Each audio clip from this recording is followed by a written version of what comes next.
Guy's cold as ice. Come on, you gotta feel something for somebody. Get a girlfriend? I'm married. What do you want? Close in the porn lab. Sorry, but you're out of a job. If you could follow orders, you got everything to gain. Go put the bum out of his misery. If you don't have it in you, now's the time to say it. Clip there from the Iceman. Michael Shannon, welcome to 5 Live Movie Review. Tell us about the Iceman and this incredibly, sort of deeply chilling character, Richard Kuklinski, you get to play. Well, Richard was a hitman. He worked for several mob families in the New Jersey, New York area. He probably killed somewhere between 100 and 200 people. He's not exactly sure. And he somehow managed to keep his occupation a secret from his family, so that when he was eventually arrested, they had no idea what he was even being arrested for. So he led this dual existence that a lot of people find pretty compelling. Yeah, well, it is quite an incredible story that, you know, I wonder whether maybe his wife had some kind of inkling about what was going on. And he was a big man. I mean, he was 6'5". How he kind of went about that business with no one really noticing is incredible. Yeah, it's one of the things that struck me the first time I saw the interview that he did for HBO. They had a shot of him walking down the hallway in shackles. And, you know, I'm not a small person, but I looked at him walking down that hall, and I thought, there's no way I could be that big. He was a massive person. And in the film, there's even a scene where a homeless guy talks about how big his hands are. And I was hoping they could shoot around that, because I don't think I have terribly large hands. But I don't think it pops out in the movie. It didn't. Yeah. I'm not calling it to mind right now. You could have had a hand double, perhaps. Yeah. You've said yourself you're as horrified as anyone of Richard Kuklinski's actions. I mean, you know, 100 to 200 people he killed cold-bloodedly. I mean, it's incredible. But how were you able to empathise with him and bring out the humanity in this man? Well, I think everybody does what they do for a reason. I think, unfortunately, what wound up happening with him is he found an outlet for a very deep-seated rage, trauma inside of him that he probably caught during childhood. And he found somebody or people that were willing to pay him to kind of exercise these demons that he had inside of him. And I don't know. I found him compelling because I thought that he was a person that never really received any satisfaction from what he did, and ultimately regretted it and did realize that he had done wrong. And even though he has this exterior that a lot of people find very menacing or cold, I felt like underneath all that there was something more complicated going on. It is a stellar cast alongside you, Robert Davi, Chris Evans, David Schwimmer. I mean, some are totally unrecognisable. There's a couple of amazing double take moments I had watching. But you have to tell me about working with Ray Liotta, and your scenes together are pretty fierce. They're quite intense. Did he intimidate you at all initially? Did you have clammy palms, or did you end up intimidating him, perhaps?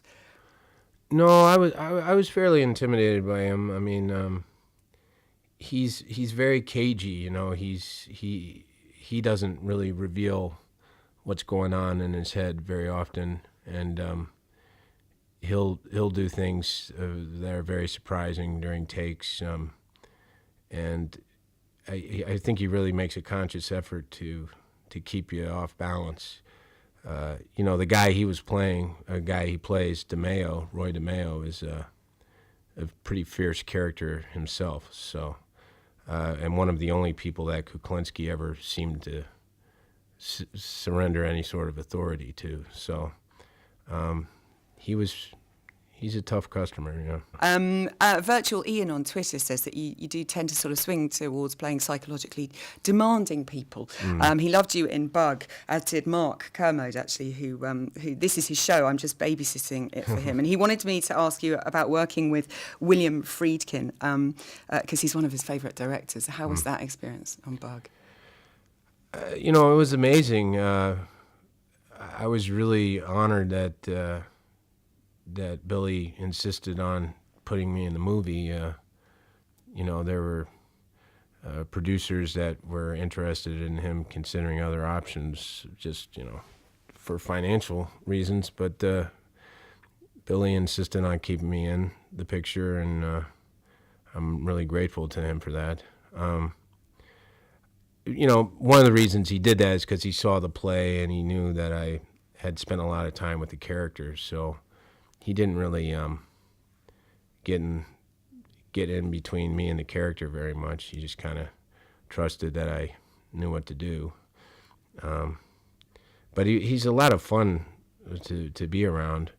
I think he's mellowed out a lot. He's a little older now, and I know there were some pretty legendary stories about him in the 70s, but I think he's a pretty different person now. Man of Steel is coming. You play General Zod. You've seen it. We're counting the days. Will we be suitably blown away? Well, I saw the movie, and I was certainly stunned by it.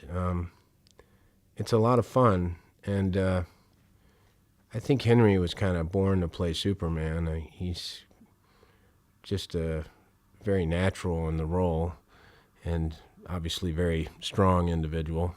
So that was a good casting move, and I think Zach's vision is just really exciting. All the visual detail that he brings to it is it's pretty different from any other Superman I've seen. Excellent. I mean, how much more demanding is it to act against, green screen in the crazy get-up? I mean, is it quite a tough ask physically? Did you have to get really fit to play Zod? Well, there was a component of that, yeah. I mean, Zod is the fiercest warrior on Krypton, so I think it's important just even to get into the mentality of the character to possess some physical wherewithal. So, and I would train with Henry. He was training at a much different level than me. It's not something I do on a regular basis, but in terms of the green screens, I kind of found it very invigorating, actually, because it really demanded that you use your imagination in a much more vibrant way than usual, and it's not like anything that was actually supposed to be there could have been there. It's all out in outer space. So what are they going to do?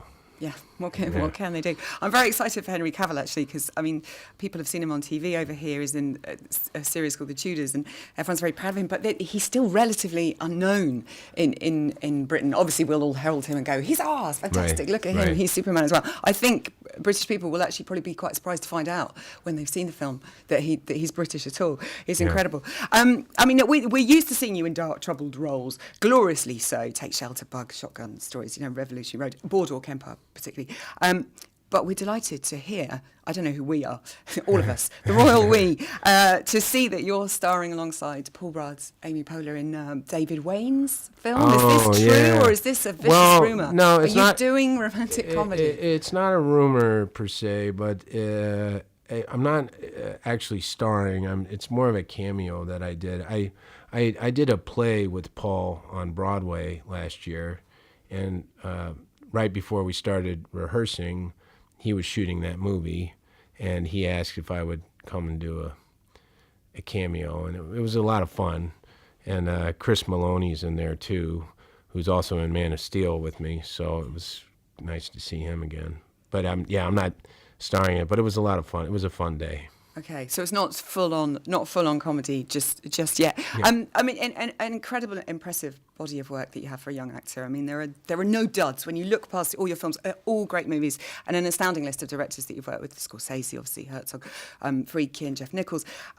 I saw that you'd said once in an interview, it's your job to serve your writer and director. So no wonder they love you. Yeah. Particularly, have you got any kind of longing to direct yourself? Is this something you've considered? Well, I'm curious about it. I pay a lot of attention to what the director does, particularly working on Boardwalk Empire. I've spent a lot of time. It's fascinating when you do a TV show because every episode is a different director, so you really get exposed to a lot of different styles in a short period of time. So I like to try and figure out what makes each one of them different and what each different approach is that they're taking.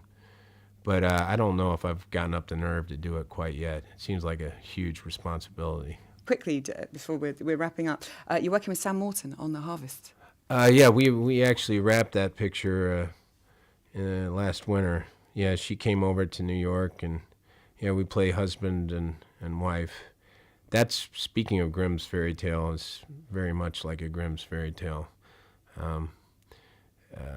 I don't want to say too much about it because it'd give it away, but yeah, she's been one of my favorites for a long time. She's an incredible actress, isn't she? She really is, and she did a knockout job in this. I hope it gets out to the masses. Fantastic. It's really lovely to talk to you. Thanks for coming to see us, Michael, and good luck with the Iceman, of course, Man of Steel, and your future career in romantic comedy. Yeah, right. Thank you.